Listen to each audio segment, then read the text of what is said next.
મારું નામ પટેલ પાયલ છે। હું સાર્વજનિક હાઈસ્કૂલ જામવા, તાલુકો ગરબાડા, જિલ્લો દાહોદમાં જોબ કરું છું। આજે મેં ધોરણ 10માં આવતા ગણિતના સંભાવના પ્રકરણ વિશેની પ્રવૃત્તિ સાથેનું શિક્ષણ માટેનું એક બનાવેલું છે। આપણે બેઝિક ગણિતમાં આ ચેપ્ટર 14 માર્ક્સનું પૂછાય છે, એટલે બાળકોને આ પ્રવૃત્તિ સાથે સારા માર્ક્સ પણ લઈ શકાય છે અને અમુક બાળક આમાં સારી રીતે પાસ પણ થઈ શકે છે। તો આ માટેનું આપણે જોઈએ કે આ ચેપ્ટરમાં આપણે પાસાવાળા દાખલા પૂછાતા હોય છે, તો બાળકને આપણે બતાવી શકીએ છીએ કે પાસાને કેટલી બાજુ હોય છે? 6। એની ઉપર 1, 2, 3, 4, 5, 6 આવું લખેલું હોય છે। હવે આ પાસાને આપણે ઉછાળીને ફેંકીએ તો એના ઉપર મળતા પરિણામ એટલે કે ટોટલ 6 બાજુ છે, એટલે એના કુલ પરિણામ કેટલા થશે? 6 થશે। તો આપણું જે સૂત્ર છે કે શક્ય પરિણામ છેદમાં કુલ પરિણામ, એના આપણે ઉપયોગ કરીને આમાં એકી સંખ્યા કેટલી છે તો કે 2, એટલે કે જો પાસાને 3 પાસાને આપણે ઉછાળીને ફેંકીએ તો એની ઉપર એકી સંખ્યા મળે છે 1, 3 અથવા તો 5, એટલે કે 3 એવા પરિણામ છે કે જે એકી સંખ્યા દર્શાવે છે। તો એનો જવાબ થશે 3/6। સેમ એવી રીતે જો બેકી સંખ્યા કેટલી મળશે તો કે 2, 4 અને 6, એટલે કે 3 પરિણામ એવા છે કે જે બેકી સંખ્યાના મળે છે, તો એનો જવાબ પણ થશે 3/6।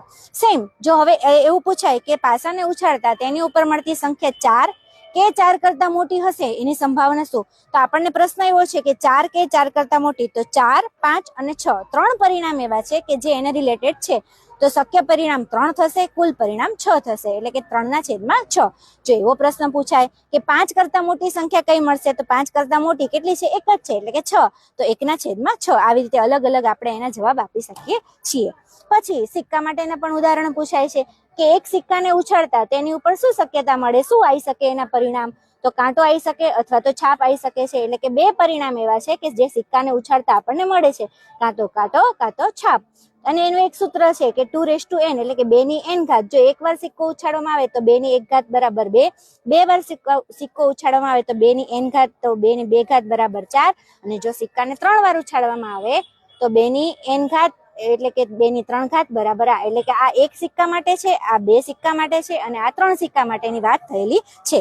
હવે આપણે જોઈએ તો પેન વાળું અથવા તો કે લખોટી વાળું અથવા તો બોલ વાળું આવું કોઈ ઉદાહરણ પૂછાતું હોય છે, તો અહીંયા હું 5 લાલ પેન, 2 પીળી પેન, 2 વાદળી પેન અને 1 લીલી પેન આ કોઈ બોક્સમાં રાખેલી છે। હવે મારે આમાંથી કોઈ યાદચ્છિક રીતે એટલે કે રેન્ડમલી કોઈ પેન બહાર કાઢવી છે, તો લાલ પેન મળવાની સંભાવના શું છે? તો આપણને ખબર હોવી જોઈએ કે કુલ પેન કેટલી હતી, તો આપણે જોઈએ અહીંયા કુલ પેન 10 છે, એમાંથી લાલ પેન કેટલી છે તો કે 5, 5/10, એટલે કે શક્ય પરિણામ છે 5, એના જવાબ આવશે 5/, કુલ પરિણામ 10। હવે પીળી પેન કેટલી મળશે તો કે 2, તો કે 2/, કુલ પરિણામ 10। એવી જ રીતે વાદળી પેન કેટલી છે તો કે 2, 2/10, અને લીલી પેન કેટલી છે 1, તો 1/10। હવે મને એવું પ્રશ્ન પૂછાય કે કાળી પેન કેટલી છે, તો કાળી પેન તો આપણે મૂકેલી જ નથી, એટલે કાળી પેન મળશે નહીં, તો એની સંભાવના શું થઈ જશે? 0, એટલે કે અશક્ય પરિણામ છે। હવે આપણે વાત કરીએ તો પત્તાની, તો આપણે પત્તા જોયેલા છે કે પત્તા માટેનું આ ઉદાહરણ એક આપણને બોર્ડની પરીક્ષામાં પૂછાતું જ હોય છે કે આપણી કુલ પત્તાની સંખ્યા બધી થઈને કેટલી છે કે 52 છે। હવે એમાંથી લાલના પત્તા કેટલા છે તો 13, કાળીના પત્તા કેટલા છે 13, ચોકટના પત્તા કેટલા છે 13 અને ફલ્લીના પત્તા કેટલા છે 13।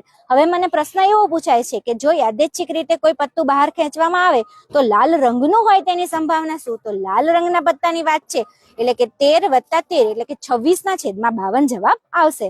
અને જો એવું પૂછાય કે લાલનું પત્તું કયું છે, તો લાલનું પત્તું નીકળે એની સંભાવના શું? તો લાલના પત્તા કેટલા છે આપણી પાસે 13, તો 13/52।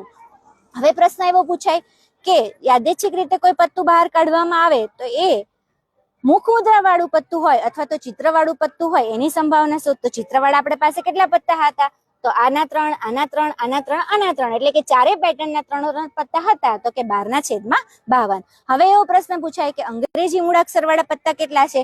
તો અંગ્રેજી મૂળાક્ષર છે A, J, Q અને K, એટલે કે 4, 4, 8, 12 અને 16, એટલે કે 16/52। હવે પાછો એવો પ્રશ્ન પૂછાય કે બાદશાહ મળે એની સંભાવના શું? તો બાદશાહ આપણી પાસે કેટલા છે? 4, 1, 2, 3, 4, તો ચારેયમાંથી એક બાદશાહ, એટલે કે 4/52। આવી રીતે આપણે સરળતાથી એના એક્ઝામ્પલના જવાબ આપી શકીએ છીએ। અને બે વસ્તુ આપણે એ યાદ રાખવાની છે કે ચોક્કસ ઘટનાની સંભાવના 1 થાય છે અને અશક્ય ઘટનાની સંભાવના 0 થાય છે। પછી આપણે વાત કરીએ કે કેલેન્ડરને રિલેટેડ આપણા દાખલા પૂછાતા હોય છે। દાખલા તરીકે આપણે લઈએ કે મે મહિનામાં 5 રવિવાર આવે તેની સંભાવના શું? તો આપણને ખબર હોવી જોઈએ કે મે મહિનામાં 31 દિવસ આવે છે, તો આપણું અઠવાડિયું કેટલા દિવસનું હોય છે? 7 દિવસનું હોય છે, તો 7 ચોક 28, એટલે 4 વાર બધા વાર આવી જશે, પણ પાંચમી વાર 3 વાર હશે, 28 પછી 29, 30 અને 31, 3 વાર એવા હશે જે પાંચમી વાર રિપીટ થતા હશે, તો એની સંભાવના થશે 3/7. એવી જ રીતે આપણે દરેક વાર માટે અથવા તો દરેક મહિનાના કેટલા વાર છે, જો લીપ વર્ષ છે તો ફેબ્રુઆરી મહિનામાં કેટલા દિવસ આવશે, 29, અને જો સામાન્ય વર્ષ છે તો ફેબ્રુઆરી મહિનામાં 28 દિવસ આવે છે. એ બાબતનું પણ ગણતરી વખતે ધ્યાન રાખવું પડે છે. એ એક જ એવો મહિનો છે કે જે આપણને સામાન્ય વર્ષ અને લીપ વર્ષ વચ્ચેનો તફાવત લાવે છે, બાકી બધામાં સરખું જ છે.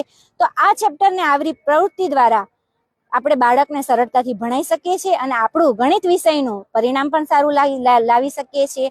ઓલ્સો કે બાળકને પ્રવૃત્તિ સાથે ગણિતમાં ભણાવીએ તો એને ગણિત માટેનો જે ડર હોય છે કે મને ગણિત આવડતું નથી, મને ગણિતના શિક્ષકની બીક લાગે છે, મને ગણિત ફાવતું નથી, મને ગમતું નથી, એ એનો નકારાત્મક જે અભિગમ છે એ નેગેટિવિટી દૂર કરીને આપણે એના માટે પોઝિટિવિટી લઈને બાળકને સરળતાથી શીખવી શકીએ છીએ. Thank you.